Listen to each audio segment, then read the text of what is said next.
দেশের সড়ক ও বাঁধ নির্মাণ প্রকল্পে পরিবেশ বান্ধব বিন্নি ঘাস ব্যবহারের সম্ভাব্যতা যাচাই করতে কারিগরি কমিটি গঠন করেছে সরকার।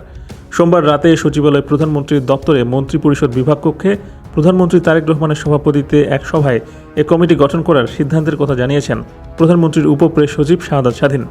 তিনি বলেন, বৈঠকে বিন্নি ঘাস কোন কোন প্রকল্পে ব্যবহার করা যেতে পারে তা বিস্তারিতভাবে পর্যালোচনার জন্য অর্থ ও পরিকল্পনা উপদেষ্টা ডক্টর রাশেদ আল মাহমুদ তিতুমিরের নেতৃত্বে একটি টেকনিক্যাল কমিটি গঠনের সিদ্ধান্ত হয়েছে। এই টেকনিক্যাল কমিটি সবকিছু পর্যালোচনা করবে। বৈঠকে বাংলাদেশ প্রকৌশল বিশ্ববিদ্যালয়ের পুরকৌশল বিভাগের শিক্ষক মোহাম্মদ শরীফুল ইসলাম বিন্নি ঘাসের ব্যবহার নিয়ে একটি প্রস্তাবনা তুলে ধরেন।